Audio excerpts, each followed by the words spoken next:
Chapter 5 of Dynamic Thought or the Law of Vibrant Energy by William Walker Atkinson. The Story of Substance. As we stated in a former chapter, there are two aspects of all things, viz. 1. Substance, 2. Mind.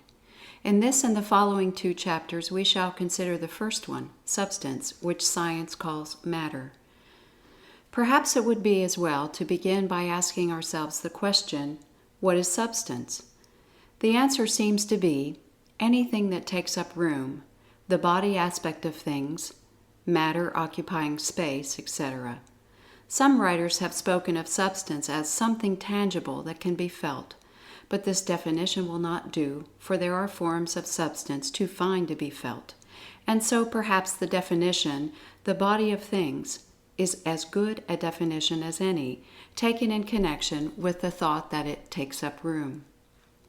Science divides substance, which it calls matter, into four general classes, viz. 1. Solid matter, which is substance, the parts of which closely adhere and resist impression, such as stone, wood, flesh, etc., the degrees of solidity varying greatly, and sometimes shading into the next class, which is called 2. Liquid matter, which may be described as substance, the parts of which have a free motion among themselves and easily yield to impression, such as water, molasses, etc. The degree of fluidity ranging from some liquids that flow very slowly, such as hot pitch, up to others that flow very freely, such as water, wine, etc. The property of fluidity being also shared by the next higher class, which is called 3. Aeriform matter, which is substance in the form of elastic fluid such as air, gas, vapor, etc., and radiant matter, which is of recent recognition and which is an ultra-gaseous form of substance utterly unlike anything ever before known, consisting of the tiniest particles of corpuscles of substance finer and more subtle than the rarest form of atomic substance known to science. The three classes are well represented by 1. Earth, solid, 2. Water, liquid, 3. Air, aeriform, 4. The corpuscles or electrons or particles of electrified substance, first noticed in connection with the X-rays, radium, etc. But it must be remembered that these four classes of substance are not fixed or permanent.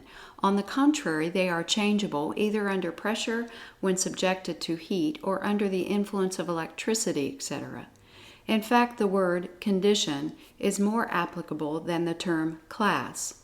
The condition or class of a particle of substance may be changed into another class or condition by the application of the agencies above named. The same substance may exist in 2 or 3 classes under different circumstances. Solids may be changed into liquids and liquids into gases, and vice versa. Metals may be melted, then changed into gas, according to the degree of heat applied. Liquids may be changed into vapor by the application of heat, or into solids by the withdrawal of heat.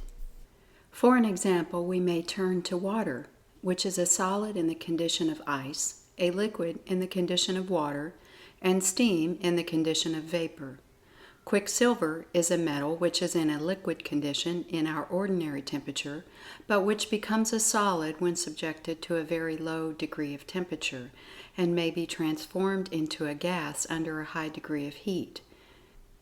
Air is a vapor in our ordinary temperature, but has been transformed into liquid air under tremendous pressure, which produced a very low degree of temperature, and theoretically it may be transformed into a solid under a sufficiently low degree of temperature, although so far science has not been able to produce a degree of cold sufficient to freeze the liquid air.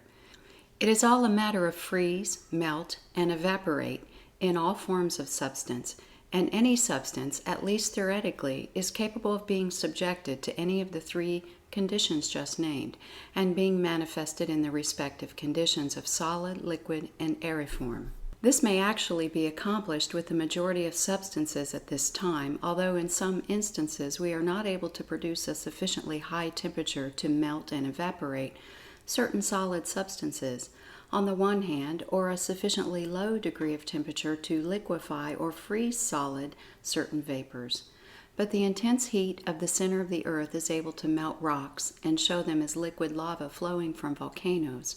And science teaches that the solid substance of the earth and other planets, suns, etc., existed in the shape of a vapor at one time, and would again take on that condition in case of a collision with another great body, which convert motion into intense heat that would first melt and then vaporize every solid particle of which the earth is composed. If the sun's heat were completely to die out, the cold would be so intense that the air around the earth and all the gases and vapors would be frozen to solids. In physics, the term gas is generally applied to a substance that is aeriform in ordinary temperature, but which may be liquefied in a low temperature.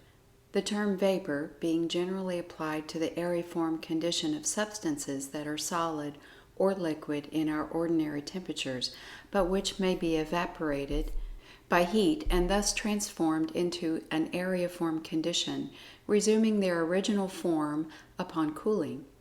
These terms, however, are technical, and practically there is no difference between a gas and a vapor.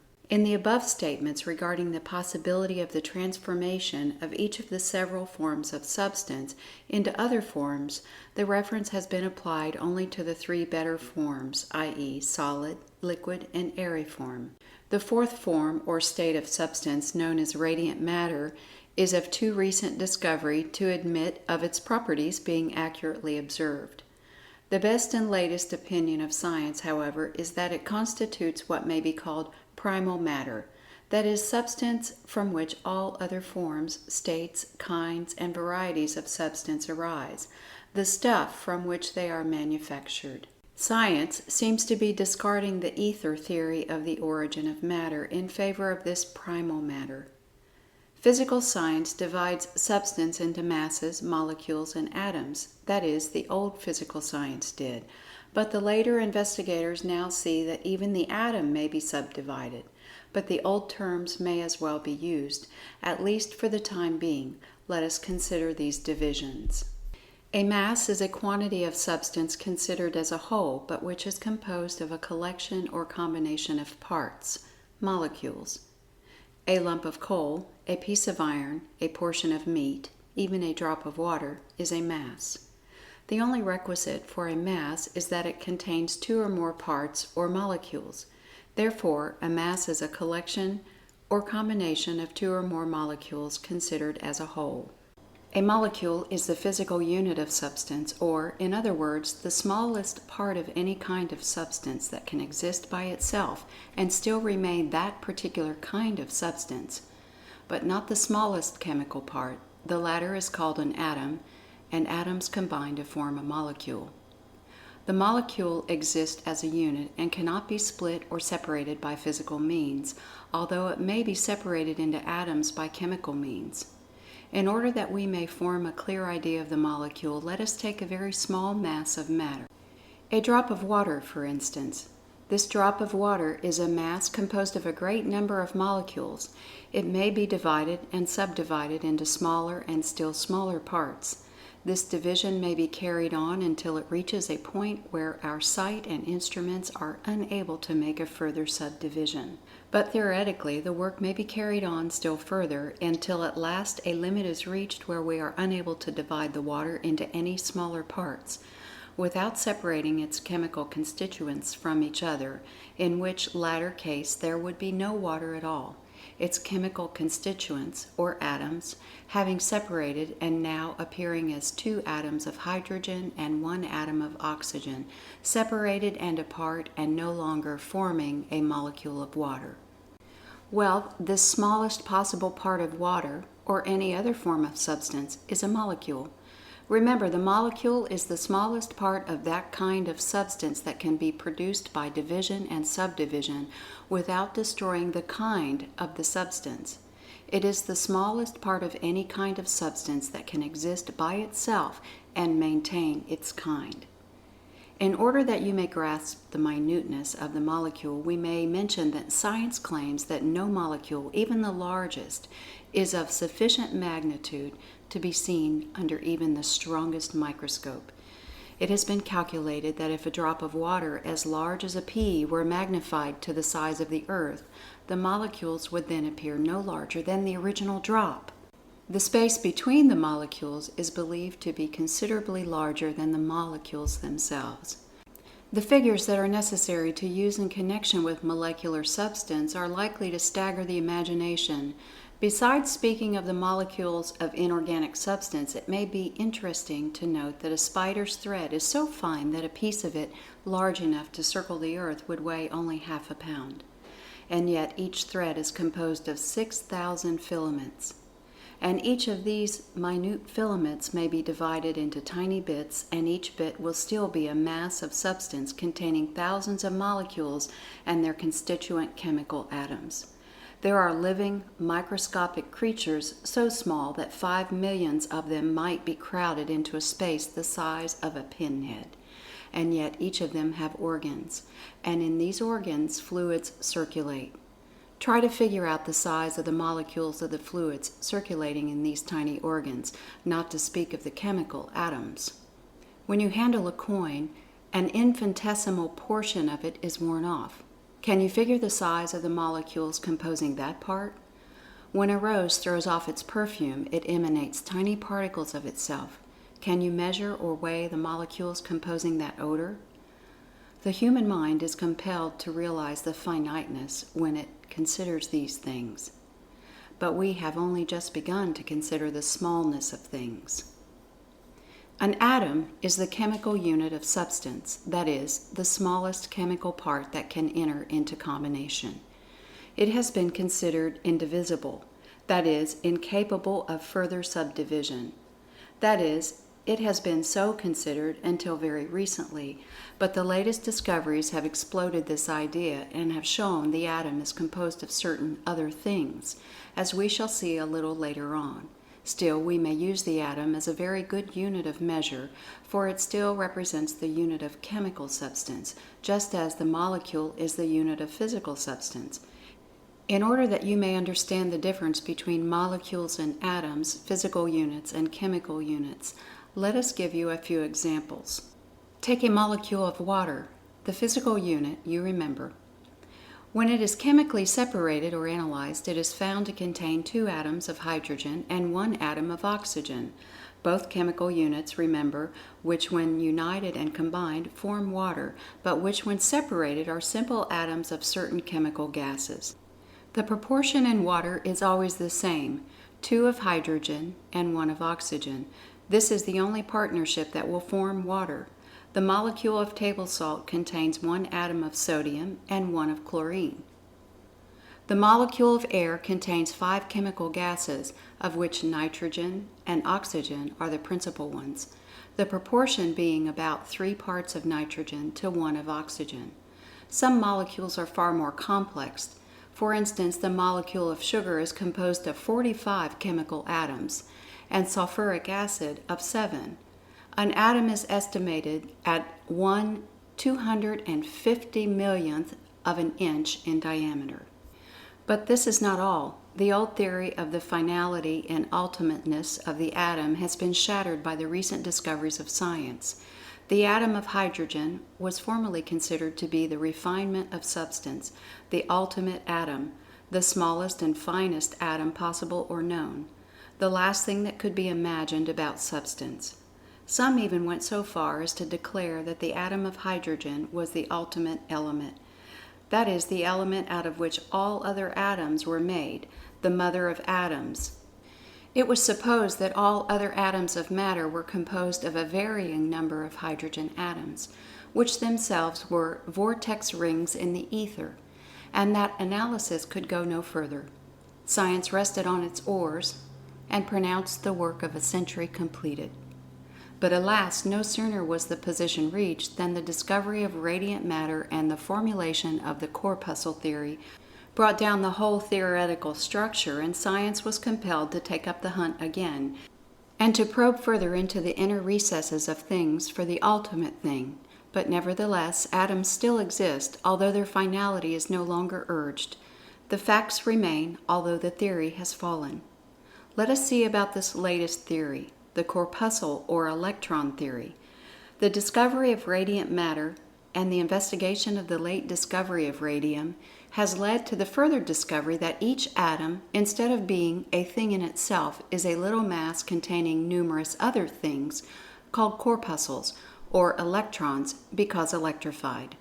The theory is this, briefly, that each atom is a minute mass of substance containing a number of electrified particles which are known as electrons, in constant motion and vibration, revolving around each other as do the planets, suns, and moons of the universe. In fact, each chemical atom is like unto a universe in itself.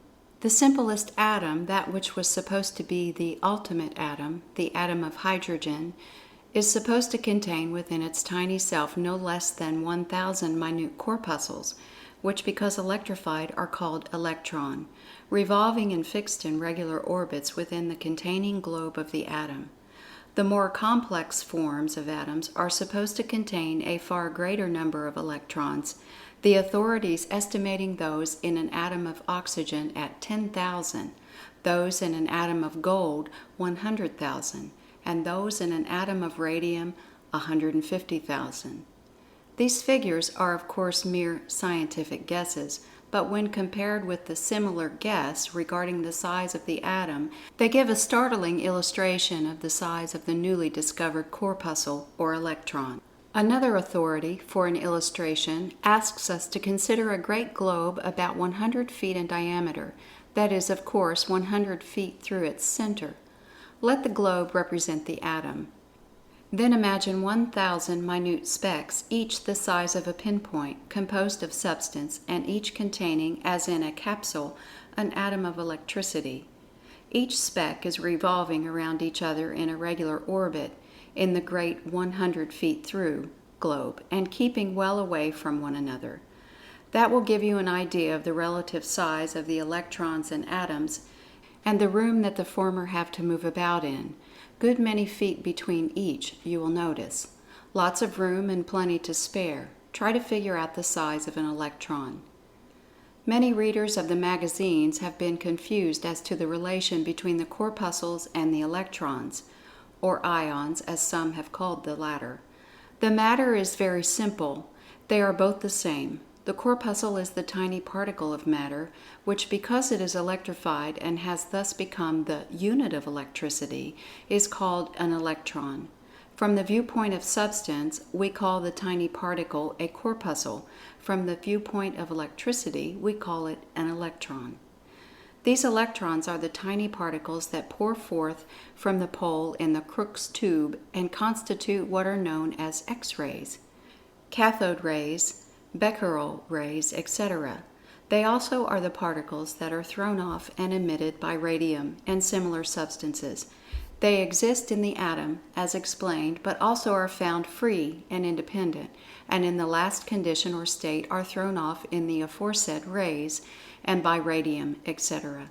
So far, the corpuscles are known only as charged with electricity, and the electron only as a tiny charge of electricity with which the corpuscle is charged. But science dreams of corpuscles of substance other than electrons, in which case the old occult teachings of light dust and heat dust, etc., will be verified. The electron contains a powerful charge of electricity, as much in fact as an atom 1,000 to 150,000 times its size will carry. But science is wondering how these highly charged particles manage to hold together in the atom, so rigidly coherent as to appear indestructible. We think that we may get a hint at the matter a little later on in this book. Science, or at least some scientists, are wondering whether the whirl or vibration of the corpuscle might not produce that which we call electricity, and whether, when the motion is intensified, waves of electricity will not be emitted. The writer fully agrees with the idea and finds that it fits closely his own theories regarding substance and motion. But the reader is cautioned against falling into the error of many recent popular writers on the subject, some of whom have used terms calculated to convey the idea that the corpuscle, electron, is electricity itself, rather than tiny particles of substance called corpuscles, charged with the unitary charge of electricity and therefore called electrons. But for that matter, electricity is only known to us as associated with some form of substance and not as a thing in itself. We shall see the reason for this as we proceed with this book. These corpuscles are destined to play a most important part in the theories of science from now on. They already have overturned several very carefully and laboriously erected theoretical structures, and many more will follow. Among the many important ones evidently doomed to the dust heap being the vortex ring atom theory, and other theories built upon the etheric origin of matter, and other theories concerning the ether, even to the extent of breaking down the theory of the ether itself, which theory had almost come to be considered a law.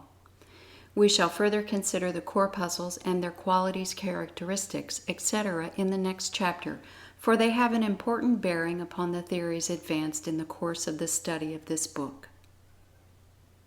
End of chapter 5.